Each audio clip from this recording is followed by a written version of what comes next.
Think about this for a moment. How many dramas, crises, and chaotic moments are you aware of happening in a month, a week, or even a day? Or, more worrying, how many are you not aware of? From the seemingly small to mislaying your car keys and your mobile phone again, to the ones that really reverberate, like the movement of tectonic plates and team dynamics creating another upheaval in the office. But here's the thing. Have you ever noticed that somehow you are always at the party? I'm sure you have heard the phrase, patterns repeat. And they do. And I'll expect you'll have noticed similar disagreements and unhappy happenings, annoyances showing up in the office and at home. And they may bug you. And you get frustrated because it's happening again. The same angsty dance with the same people. Patterns repeat because they're our patterns, not someone else's. I can still remember when I experienced my first significant awareness of this phenomenon happening, where I was somehow responsible for what was going on in my life. I was sitting at the kitchen table with my toddler at the farm. My partner had gone out to start on things outside, and I was having a moment of reflection. And from seemingly out of nowhere, I saw that me, had got myself into another controlling relationship. With hindsight, luckily, I'd only repeated this pattern twice. It doesn't sound like much, I know, but here's the thing. I'd been running this repeating pattern for about 25 years.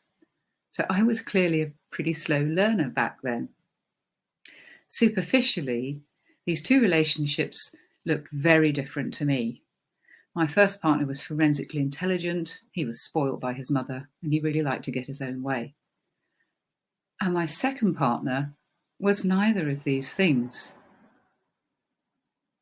And I thought the two relationships were completely different. But the outcome and the result for me was they were very similar. Well, not quite similar. The second one came along with bells on, just to make sure that I eventually got this message and learned this lesson. But don't worry though, I'm not here to talk to you about domestic violence. What I'd like to talk to you about is awareness. The thing is, we're all doing this. We're all repeating patterns in our lives and are blind generally to who the common denominator is. Whatever's going on around us day to day, we are a part of, always. And if we don't like it, the thing is, we have a choice. We can either do what we can to make things better or choose a different way to be. The key thing is, how do we go about doing this? Now, I know that there'll be people who listen to this who are suffering from certain symptoms, and I'm just going to talk about two different sets of symptoms today. So this is the first set. You're at work, you're really enthusiastic, you want to make a great impression, and you're given a task or you've got a project that you really want to develop. And you'll be thinking, you've got this thing really sewn up, you're on it. You're flying. You've got your sleeves rolled up and you're going to get this thing done. You'll do whatever it takes, and there'll be meetings, goals, and unmissable deadlines. You are pumped. You're putting in a lot of extra time as well. Well, you've got people to impress, haven't you? And you make sure that your jacket's on the back of the chair, just in case. However, you're probably stressed up to the eyeballs, but you're so used to working like this that you are completely unaware of it. Now, I know it's not breaking news that these go-getting, work as hard as you can and get the badge symptoms are likely to be making you ill. So why are we still working like this? With the second set of symptoms, things are quite different. You've been watching your teammate, your colleague, or more likely, your employee for a while, and you've seen how things are looking from where you're sitting. To you, it's all beginning to look like really hard work, out of date even, and it's making you think differently. There's a curiosity developing in you about the way things are being accomplished in the office now. And you've been doing a little bit of exploring about how things might be done differently. And although it feels a bit weird at times, you're pulled along by this. You can't stop your exploring because what you're hearing and reading about is really beginning to make sense. Still, you do get niggling doubts. And there's no one to talk to about this at work. You've probably got a coach who's brilliant, and they've been great at the strategy, the tables, the outcomes, the goals, that sort of stuff. But this isn't their area. And you're starting to look at this differently. There are no tables, and it's turning out to be much more about you, who you are, how you show up, and the ripple effect of this out into the office and deeper into your organization. So you keep on exploring, digging deeper. And some days you feel a bit isolated, lonely even. And some days you think that there's something wrong with you, that this kind of thing doesn't happen to people like you. That's for others. And you may even think you're going a little bit mad. You won't want to talk about this to anyone at work because you think that they do think you're mad.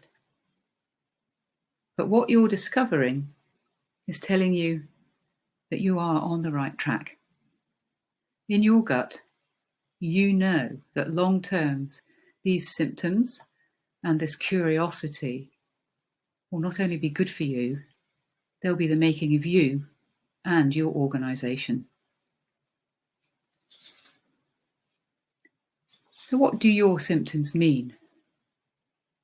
Rather than being addicted to work and pushing everything forward, you're recognizing the significance of an urge to grow and develop. You're not weird. This stuff happens to us, and it needs to happen more and more. So how do we deal with this? It's all about being versus doing.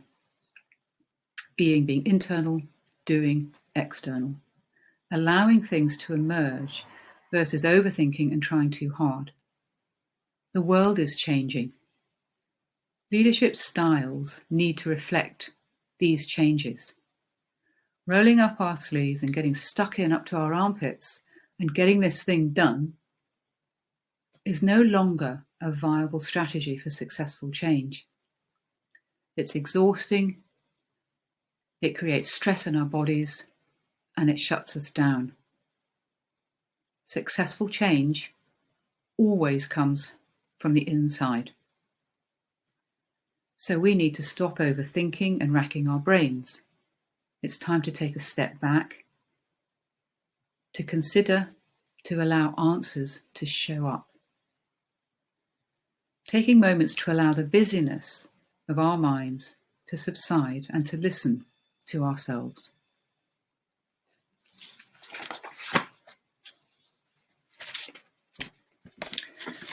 We need to be less in our heads and more in our bodies, our belly, and our heart. So, back to the repeating patterns. Why do we keep repeating unhelpful patterns? We repeat them because we are steeped in unawareness. And there are 4 principles around this. Most of us, most of the time, are unconsciously unaware, sleepwalking our way through life. Many have a victim mentality. It's all someone else's fault. The postman, the team, the PA, your partner. And the question on these people's lips is, why is this happening to me? Rather than the other way round, what's going on for me to continue repeating this unhelpful pattern? It's about living from the outside. Inside rarely comes into it. Pushing to get things done, those sleeves are rolled up again. Thinking hard, racking your brain. There's stress. There's illness. The next stage is when we develop an uncanny clarity that things can be done differently. We become aware of our unawareness. So we become consciously unaware. You'll notice a curiosity has crept in about this stuff, how there must be a different, a better way to be. Better than we were yesterday. And beginning to wake up to the fact that the 20th century ways are no longer viable. Yeah, there's uncertainty and consternation about the changes you're experiencing, maybe even a little embarrassment. What if somebody notices I'm different? But the penny is beginning to drop.